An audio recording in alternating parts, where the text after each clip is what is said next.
पर बिठाया, जैसे अर्जुन को संभाल कर रखा था, पंडित जी को भी संभाला और हाथ दिया और बड़े वेग के साथ चलता। पीछे से दाऊ भैया ने, अरे कन्हैया कहाँ जा रहा है? इतने में तो रथ चला गया। द्वारपाल से पूछा, कन्हैया कहाँ गया है? बोले पता नहीं महाराज।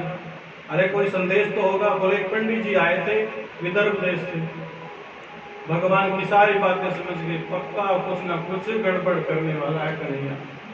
अपनी पूरी नारायणी सेना ली और बलराम जी भी पीछे पीछे चल गए।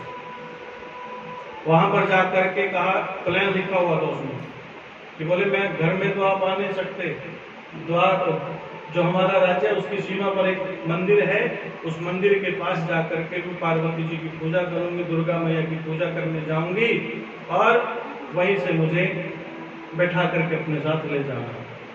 भागने का प्लान अपने आप बताया हुआ। भगवान जी सीमा पर जाकर के खड़े हो जाते हैं। एक दूत ने जाकर शिशुपाल से कह दिया कि महाराज अपने सीम के ऊपर एक द्वारिका का एक ध्वजा देखा है मैंने, और वहां पर एक रथ खड़ा है, स्वर्णित रथ है, बड़ा जबरदस्त रथ। शिशुपाल समझ के आ गया, चलिए कुछ ना कुछ गड़बड़ करेगा। सभी सेना को भेज दिया रुक्मणी के साथ। बोले मंदिर में रुक्मणी की रक्षा करना। और रुक्मणी जी वहां पर गा रही है, मैया को देख करके, मैया मुझे सिर्फ और सिर्फ कृष्ण से प्रेम है।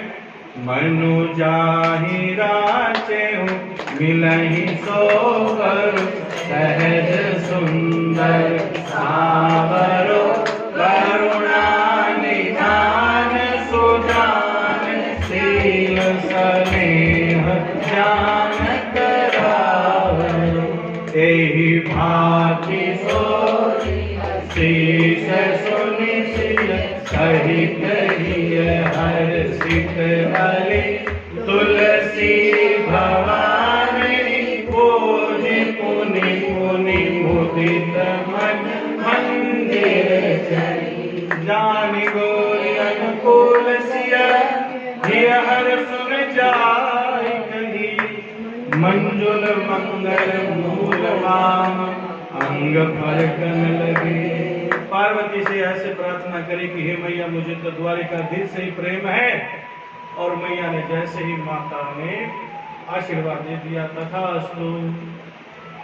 और पंडित जी भाग करके आए, मंदिर के अंदर प्रवेश किया। बोले रुक्मणी, बोले क्या खबर क्या है? कुछ संदेश तो भेजा होगा। बोले संदेश नहीं भेजा। बोले और मैं संदेश वाले को ही ले आया। बोले अच्छा, तुमने तो बहुत अच्छा काम किया, तुम्हें उपहार दूंगी। बोले अरे मैंने तो भगवान के दर्शन कर लिए, इससे बड़ा उपहार क्या हो सकता है?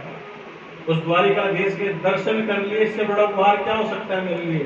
बोले नहीं, बाद में तुम्हारा हिसाब करेंगे, तुमने बहुत अच्छा कार्य किया और तुम्हें आशीर्वाद देती हूँ, तुम्हारे ऊपर सदैव मेरी कृपा रहेगी। इसलिए ब्राह्मणों के ऊपर बड़ी कृपा रहती है लक्ष्मी जी की। लेकिन वहां पर एक दूसरा भी व्यवस्था है। दुर्वासा ऋषि जी ने भगवान के दरवाजे जब गए तो भगवान ने खड़े होकर के दुर्वासा ऋषि का सम्मान नहीं किया, तो वक्षस्थल पर अपने पांव के साथ प्रहार कर दिया। लक्ष्मी जी ने श्राप दे दिया, पंडित जी हो तुम्हारे पास कभी लक्ष्मी नहीं रह सकती। और वो सेठों के पास आके रह गए। बोलो जय श्री कृष्ण, बोलो शंकर भगवान की। और यहाँ पर लक्ष्मी जी ने खुद आकर के रुक्मणी के रूप में पंडित जी को आशीर्वाद दे दिया कि तुम्हारे साथ मैं हमेशा रहूंगी, मेरी कृपा तुम्हारे ऊपर बनी रहेगी। ऐसा प्रकार होने के पश्चात भगवती की कृपा हुई। अब भगवान जी सेना के बीच में जाकर के खड़े हो गए। रुक्मणी बोले उसकी पहचान क्या है? बोले मुझे नहीं पता, जल्दबाजी में आए हम तो।